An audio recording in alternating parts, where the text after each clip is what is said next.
Cut बना लें इसको।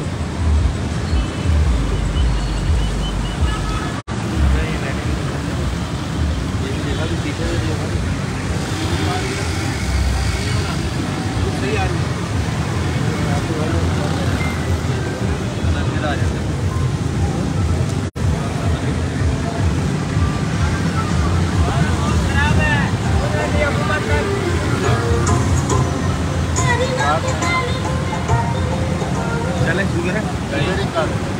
बिस्मिल्लाहिर्रहमानिर्रहीम।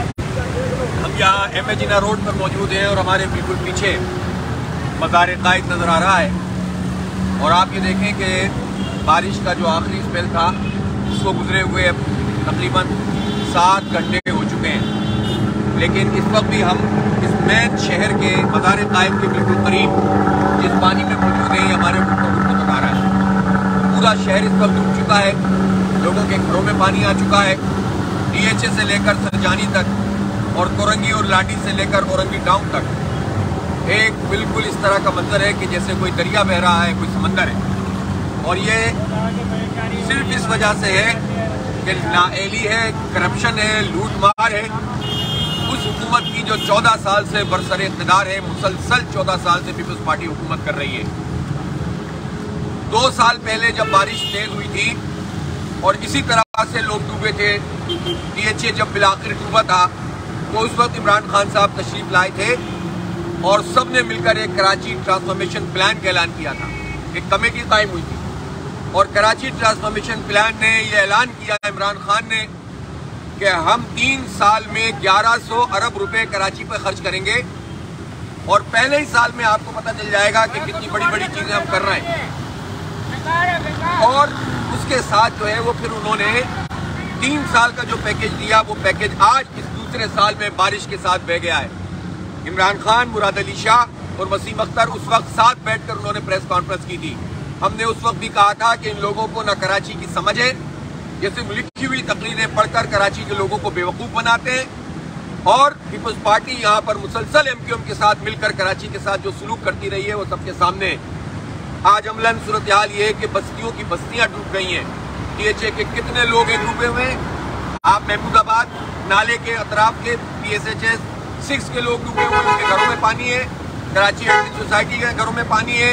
इसी तरह अल्लाह वाला टाउन में घरों में पानी है।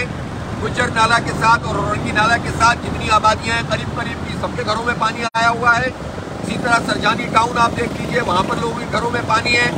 और जो लट थे का तो परसों की बात है, उसके हवाले से पीपल्स पार्टी और सिंध हुकूमत ने क्या काम किया कि लोगों को वहां से निकाला और कोई बिल्डिंग तक नहीं थी जिसमें लोगों को जो है वो ठहराने का बंदोबस्त किया हो। मैं पूछना चाहता हूं कि ये NDMA, PDMA किस मर्ज की दवा है। PDMA का बजट लास्ट ईयर जो है 1.2 अरब रुपए था और 1.5 अरब रुपए खर्च हुए। कहाँ खर्च हुए? 1.2 अरब रुपए बरसाती नालों की सफाई का और मेंटेनेंस का बजट था ये सिंध हुकूमत का। ये कहाँ खर्च हुआ है? कराची के लिए सिर्फ। और इसी तरह से 66 करोड़ रुपए सिर्फ इस मॉनसून सेशन के लिए जो इस वक्त स्पेल मौजूद है 66 अरब रुपए के टेंडर हुए हैं। मैं मुर्तजा वहाब से पूछना चाहता हूँ ये कॉन्ट्रैक्टर कौन है? ये किसने नालों की सफाई की है? ये बरसाती नाले क्यों सीवरेज के लाइनों के अंदर तब्दील हुए हुए थे? कचरा क्यों नहीं उठा? क्यों उबल रहे हैं? पूरा सीवरेज का पानी इस वक्त जो है वो सड़कों के ऊपर मौजूद है, लोगों के घरों के अंदर मौजूद है। इन जालिमों ने शहर को डुबो दिया और ये लोग बड़े मजे से प्रेस कॉन्फ्रेंस कर रहे हैं। अभी CM साहब ने प्रेस कॉन्फ्रेंस की कि जब बारिश हो रही होती है तो रिलीफ का काम नहीं हो सकता। ओ भाई, जब इसका तो मतलब ये हुआ कि कोई डिजास्टर होगा तो रिलीफ का कोई काम हो ही नहीं सकता। ये झूठ है और ये दीदा दिलेरी है कि आप डुबो दें, आप बर्बाद कर दें, लोग जो है वो सड़कों पे पड़े हुए हों और आप इस तरह के स्टेटमेंट दें।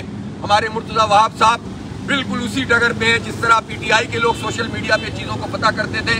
जिस तरह अली जैदी ने ड्रोन के जरिए से बताया था कि सारे नाले साफ हो गए और उसमें भी जो करप्शन हुई थी सबको मालूम है। बिल्कुल इसी तरह मुर्तजा वहाब साहब भी वो सड़क जो 6-8 घंटे में निस्बतन साफ हो जाती है वहाँ खड़े होकर ब्रीफिंग दे देते हैं, वीडियो बना लेते हैं और पूरे शहर का बेड़ा गर्क हुआ है। इसलिए कराची के लोग वजह तौर से ये सवाल करते हैं कि हमारे साथ ये सलूक क्यों है। इसलिए कि हम टैक्स देते हैं, इसलिए कि हमने पिछले साल से मुकाबले में इस साल 42% ज्यादा टैक्स दिया है। मैं मुतालबा करता हूँ कि कराची में इमरजेंसी नाफिज की जाए और फोटो सेशन नहीं। हमें फोटो सेशन नहीं चाहिए कि जगह जगह पे आप कहें कि नेवी के लोगों ने ये काम कर दिया और फौज के लोगों ने ये काम कर दिया। पूरी फौज को, नेवी को और इनके पास जितने इक्विपमेंट हैं पानी निकालने के, वो सब इस वक्त कराची में नजर आने चाहिए। पता चलना चाहिए कि जितने हमारे KPT के पास भी इस तरह का बंदोबस्त मौजूद होता है और जितने इदारे हैं जिनके पास अपनी सर्विसेज के लिए जो चीजें मौजूद हैं वो यहाँ पर होनी चाहिए। सिर्फ फोटो सेशन से मसला हल नहीं होगा। मैं मुतालबा करता हूँ कि लोगों को रिलीफ दिलाने के लिए बाकायदा फौज को तलब करके उनकी जिम्मेदारी दी जाए कि वो हुकूमत के साथ मिलकर और अवाम के साथ मिलकर रिलीफ का काम करें। इसी तरह रेंजर्स की इतनी बड़ी तादाद यहाँ पर मौजूद है और हैरानी की बात है कि अगर हम सिर्फ मुराद अली शाह से ये पूछें कि आप अपना हाजिरी का रजिस्टर लाइए और बताइए कि जितने लोग KMC से ताल्लुक रखते हैं, कितने आपके डिप्टी कमिश्नर और उनका अमला, कितने लोग ऐसे हैं जो सिंध हुकूमत के, ये सारे लोग, एक कैपिटल है ये सिंध का और ये इस वक्त कराची में अवेलेबल ही नहीं है। इस वक्त कराची में मौजूद ही नहीं है। छुट्टियां गुजारने गए हुए हैं। ट्रैफिक पुलिस के 70% लोग छुट्टियां गुजारने गए हुए हैं। इसका मतलब यह है कि आप ट्रैफिक पुलिस में मकामी लोगों को नहीं लेते, आप जो है वो पुलिस के अंदर मकामी लोग नहीं लेते, इवन अब आप KMC के अंदर मकामी लोग नहीं लेते। हम किसी ना जुबान की बात करते हैं ना नस्ल की बात करते हैं, लेकिन हम ये बात करते हैं कि कराची के लोगों को जो यहाँ रहते और बसते हैं उनका ये हक है कि उन नौजवानों को नौकरियां मिलें और उसके नतीजे में वो चीजों को संभाल सकें। ये जो तासुब और सियासत की बुनियाद पर यह काम हो रहा है किसी सूरत काबिल कबूल नहीं है। इस वक्त पूरे शहर की बदतरीन सूरत हाल है। इमरजेंसी का निफाज किया जाए, तमाम इदारों को ऑन बोर्ड लिया जाए और मैं ये जरूर कहना चाहता हूँ और मैं खराज तहसीन पेश करता हूँ जमात इस्लामी और अल खिदमत के उन कारकुनों को, हजारों की तादाद में इस वक्त भी वो सड़कों पर मौजूद हैं, जहाँ जिसके बस में जो है वो काम कर रहा है। इस वक्त आलाइशों का हाल ये है कि पड़ी हुई है और उसके नतीजे में मजीद नाले फंस गए। कहाँ है मुर्तजा वहाब की वो टीम के जिसका उन्होंने बड़े जोर से ऐलान किया था कि हम सारी सफाई कर देंगे और मजीद बदतरीन सूरत हाल से इस वक्त शहर दो चार है। हम ये मुतालबा करते हैं कि इसको शहर को आफतज़दा करार दिया जाए, इमरजेंसी डिक्लेयर की जाए। तमाम फौजी और गैर फौजी वो इदारे जिनका काम लोगों को रिलीफ देना है उन सबको तलब किया जाए और इस सिलसिले में अगर रिलीफ के हवाले से किसी ताउन की जरूरत है तो तमाम तर इख्तलाफात के बावजूद जमात इस्लामी और अल खिदमत इसके लिए तैयार है। इसलिए कि हम सिर्फ सियासत नहीं करते, हम लोगों की खिदमत करते हैं। जब कोरोना की वबा में सारे डर कर घर बैठे हुए थे तो अल्हम्दुलिल्लाह हम फील्ड में मौजूद थे। मैं इस मौके के ऊपर उन पार्टियों से भी पूछना चाहता हूँ, भर के मैंडेट दिया था यहाँ पर PTI को लोगों ने, वो पैकेज कहाँ गया और उस मैंडेट को जो आपने डुबो दिया है इसका सवाल आपसे बनता है, खान साहब से भी बनता है और उनके जितने सूरमा यहाँ कराची में मौजूद हैं उन सब से बनता है कि वो कहाँ हैं। इस वक्त शहर में लोग उनको तलाश कर रहे हैं, MNAs को, MPs को।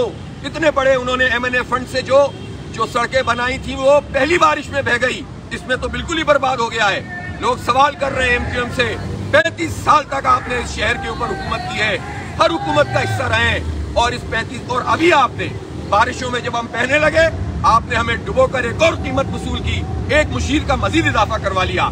ये MQM गवर्नर बनाने के चक्कर में है, वजारतें पकड़ने के चक्कर में है, शहर के लिए ये कुछ नहीं करते। बेड़ा गर्क इन लोगों ने मिलकर कर दिया है। इसलिए मैं शहरियों से भी अपील करता हूँ कि जमात इस्लामी के साथ ताउन करें। ये हम जमात इस्लामी इस शहर की तामीर और तरक्की करने वाली है। इतनी बारिशों के बाद भी अगर कोई सड़क नहीं डूबती है, नहीं उसके ऊपर जो है वो दरारें पड़ती और वो नहीं टूटती है तो वो नेमतुल्लाह खान साहब की बनाई हुई सड़कें हैं। उसके बाद जो कुछ हुआ है आप जाकर मंजरनामा देख सकते हैं, खंडर बनना शुरू हो गए हैं। इसलिए इंशाअल्लाह हम अपने हिस्से का काम भी करेंगे। अवाम से भी अपील करते हैं कि वो इस मुश्किल वक्त में निकल कर खड़े हों और इन लोगों का एहतसाब भी करें और जो जितना रिलीफ का काम कर सकता है वो वॉलंटियर बनकर हमारे साथ मिलकर काम करे। इंशाअल्लाह इन हालात से भी निपट लेंगे और इन जालिमों से भी निपट लेंगे और इनका भी हम हिसाब किताब करेंगे कि जिन्होंने हमें डुबोया है और जो हमें बर्बाद कर रहे हैं।